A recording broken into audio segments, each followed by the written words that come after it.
Khalid. Asking me who I favor, I think I like Falcons. Okay, there you get your answer. And we heard him giggling. I know Nice sounds so excited for this, so go on, take it away. I don't know if I'd call that a giggle. Bring it up. That was pure excitement to see exactly what's going to happen here in the jungle. Demon Kai on the Ling. And I know we're ready to see if they can even out the series. Is it going to be Aurora or Falcons already? After game one, Cinema, oh my goodness! Early pokes there, Ogwen, one more hit. Yue was able to cast the Lantern Flare. Ogwen had to flicker out, so that's too close for the two roamers. You know, after a really great first movie, then they announced the second movie, then the second movie just starts with action right away. That's what that felt like. He like jumped right in the movie and just, you're in the middle of the plot. You're like, what's going on? It's like, and has the lock-in basic attack from the Kalea, of course, followed Reggie all the way there. And of course, with Yue dragging Ogwen at the same time, that's wild. Oh. Yeah, then they go 5 years ago. Yeah. Clutch quick Sandguard there from Renegade to outsave the damage from Kyle. Ogwen jumps in onto Dominkite. One more hit, two more hits away, and Dominkite gets away.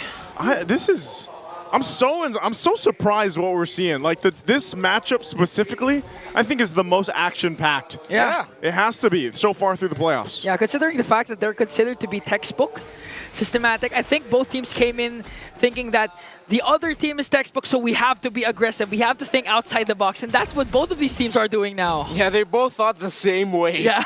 They were just like, are we going to go fundamental? Nah, let's just go all action. And then this is where we find ourselves now. I mean, there's no kills yet, but there have been substantial trades, especially with the rotations of the roamers and the mid laners being read by the other. So far, the Falcons have been doing the slightly better reading, as Renegade and Yue haven't really been able to make the most out of their tandem together yet. He has to ask help from Ogwen there because Edward already popped his Revitalize as Renegade pops in also to help Edward defend.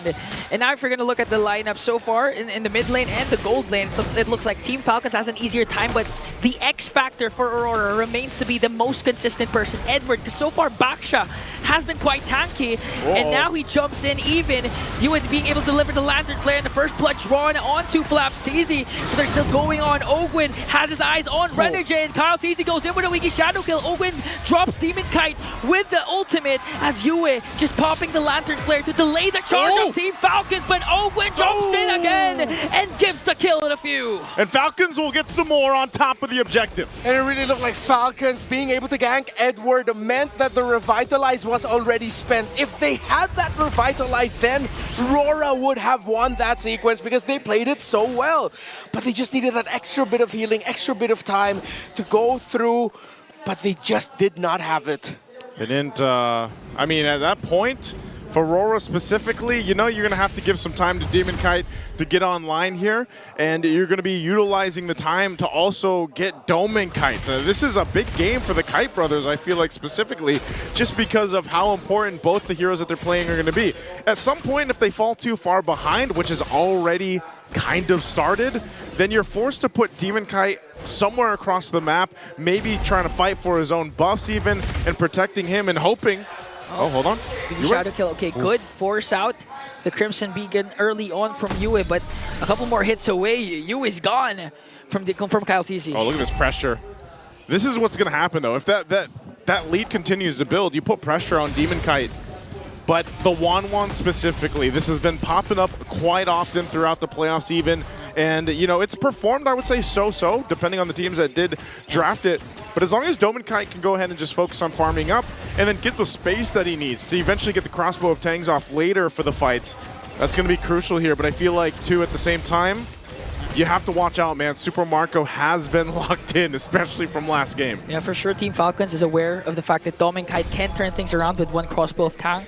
That's why Team Falcons is rushing and holding on to the lead that they have, especially after the third turtle. They need to be able to break the mid lane turret and put a lot of pressure in Demonkite's jungle. All right, what's it? Edward, shield unity there. Demon Kite jumps in also as Flaptisi continuing with the Infernal Pursuit. Pop the Revitalized Renegade with a beautiful cast of the ultimate. Demon Kite joining the picture now. RWM casted down by few. Tempest of Blades coming in from Demon Kite, but Flaptisi is the first man down. No casualties for the Northern Lights. Oh, see, with the Revitalize on the side of Aurora, it looks good for them in the team fight, but at the end of the day, Falcons is still going to hold on long enough to get the turtle for themselves. Few holding on to that real-world manipulation so well. Kaltizi will shadow out after threatening a move. Yeah, he did not have a shadow kill. Yeah, he didn't have it, but going to go ahead and just apply the pressure the way you would on a Hayabusa, especially when you had that kind of early kill in your favor. You can see, too, they're building up on the gold, especially Super Marco farming well. Domikai's doing a good job, though. And that's why I said most of the time he's going to continue. Edward could be in trouble. He is tanky. Oh, the Jump Brothers have opened and Flaptisi going after Edward. A weak shadow kill casted down. Shield Unity is there. They almost stunned out Kyle Teasy, but still no casualties for both. Okay. All right. Seems like there's a lot of trades happening, but Falcons are slipping with their macro. Yeah. Dominic able to get that tower down without a problem. I think Falcons are getting baited into some fights that mean they're sacrificing some map control. I think they need to balance that out first before they start being aggressive again. Yeah, it's kind of like they are thinking, okay, we can get this kill. We can make this play. But then eventually they don't, just because Aurora is doing a good job at just disengaging if they have to. So they do lose that turret. And Aurora will go ahead and focus on the next one. At the same time, so far, like I said, for Dominkite, the big thing is continue to farm up, stay alive. He doesn't need to go down. Super Marco's been doing the same thing. But Kyle will continue to put pressure on. The big problem I see with Aurora is fighting against this Eve. We've seen the Eve perform so well the past couple days especially, and it's always tough to deal with once you get towards these objectives. And later on for the Lord here. So it's going to take a little finesse, I would say, for Aurora to really fight against the lineup that Falcons has. Yeah, Demon Cat and Yua, though, based on the previous engagements what we got to see, have been holding on to their ultimates incredibly well. The Crimson Beacon for the juice in, the Tempest of Blades. Here we go. I almost had Storm of Swords, but that's the third book in the Ice and Fire series. Oh wait, Ice and Fire in the bottom lane! Oh, the collapse of Aurora. Edward jumps in as well. Tempest of Blades for Demon Kite to be able to escape. Renegade with the ultimate. Wiki Shadow coming in from Cloud. Easy Few with the RWM. Here comes the clap back from Aurora from Team Demon Kite from the back. Will they be able to clash out the ultimate though as Demon Kite can walk away. And they brought down Kyle Teasy with the help of Yue. 2 members down immediately for Team Falcons. I thought more bodies would be dropping, but at the end it was just the EXP and Roamer, but the jungler down as well. Kyle Teasy got taken out there. Dark Wave coming in big time for Flap. Renegade being able to escape though. And Aurora played that incredibly well. See, Falcons really need to start shaping up here in terms of their decision making when they're going to be fighting out. I know that was them taking a more defensive position there, but the map is looking blue. Aurora have been playing the better macro. Fight for the turtle, though. Third one of the game might go in the hands of Falcons. It just doesn't seem Aurora really cares that much. They want to go ahead and continue just evening out the gold deficit, which they've essentially done. That little bit of a lead that Falcons held on to is now gone, so Aurora might make a decision here. But that's the thing. Knowing what you have for a lineup, you want to just let Falcons start these up. Even later on for the objectives, for the most part, you keep playing to that macro advantage the lineup gives you. Who's going to come down for this third turtle? Renegade with his zone, and Kyle Teasy secures the turtle. Renegade from the back with the Raging Sandstorm. Dominic was able to cast the ultimate. Flap Teasy is now got some blades coming in from Demon Kite as they bring down Ogwin as well. The clapback from Aurora. 2 members down in exchange for Renegade, but Kyle Teasy working on Demon Kite. One more hit away. Will he be able to save it? And Demon Kite escapes with a slither of health left. Great reaction by Edward to help Demon Kite out. And as we said earlier, just as the star field of the Eve went up, Aurora's Demon Kite went in with the Tempest of Blades to the back to force Few to break his formation, and Falcons could have gotten more, but again, Aurora are waiting time and time again for the ultimate of Few. Let's check out the items of the 2 mid laners, Glowing Wand and the Enchanted Talisman for Few, while, of course, still waiting for the second main item, as with every juice in, always needs to go through the Elegant Gem. For the 2 gold laners, meanwhile, 7.1k for Super Marco, and we are at 7.2, so neck and neck are the Granger and 1-1. The fact when Demon Kite got away with a sliver of health has been, I feel like, the story of the last team fights throughout this game for Falcons. It's like they get so close, but they're not able to capitalize on these kills every single time. So that's actually doing a lot here for Aurora in the grand scheme of things.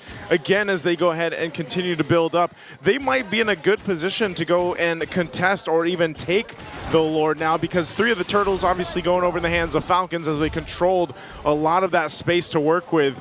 And we'll see if Aurora decides to go on the offensive. Edward and Renegade spot out Ogwin. Had to cast the ultimate there and flicker away, so that's major resource. 2 major resources down for Team Falcons. Yeah, that was a really good pick. It wasn't a pick off, but now Ogwin's gonna be stumped for the next major sequence in 10 seconds. It's gonna be the first Lord of the game. Falcons, let's see how they readapt to the situation. They're probably going to shift things up with Flap TZ in the roam position, while Ogwin's going to be following in from behind. Flap's items, Radiant Armor, still on the way to the Dominance Ice. Has he also built up gloves for himself? It seems like he's sort of half-pathing already 2 major items. Might be a key moment when they can pick that up through this game. Again, with this only being the first Lord, they can still keep things together here under the 11-minute mark, but Aurora, they've been leaning towards aggressiveness, and it even seems like they want to do it now. Kyle's easy weak shadow kill, but the Wind of Nature was just clutch for Dominkite. Plus the revitalize from Edward. Renegade goes in with the Raging Sandstorm. Tempest of Blades casted down by Demonkite, working on Kyle Stacey and Ogwin. RWM is the signal for both teams to disengage. Yeah, defensive. Few really just had to cover there, but Aurora have won that because they forced out so many major abilities from the side of Falcons, have put them out of position in this Lord. Aurora will be in position for Lord number 1 first. Dominkite though might get caught. No Wind of Nature for Dominkite, so he has to back off. Fortunately, he wasn't taken down there by Super Marco in the most crucial time because the Lord is up for both teams. Yeah, utilizing that get away there that he can. He has to disengage and just make sure Dominkite doesn't die. He's doing well. That's what I said was the main part that he needed to do for this game was stay alive, obviously, farm up. He's done that. But he's also got to be protected, and you can only do so much if you're this 1-1. This is going to be started up, though, for that first Lord. Oh, they're going to burst it down because they know where Demonkite is, and Kyle TZ secures it. Now Aurora has to go for the kills. Demonkite now in the picture as he works on view. Renegade, the first man down to Nexus. Dominkite, and a double kill for Super Marco. They want to make it 3. Edward quite low here. 4. Triple for Marco. Will it be 4? He has the Death Sonatas, but will he be able to reach Yue? Yue stays alive. Going after him. He wants him, but he has to give up the hunt as Falcons now have the Lord and are marching down. Aurora, shock and awed again by Falcons. 5 seconds before the Hitman respawns. Wow. What can Yue do as Kyle TZ jumps in and Team Falcons looking at a 2-0 lead?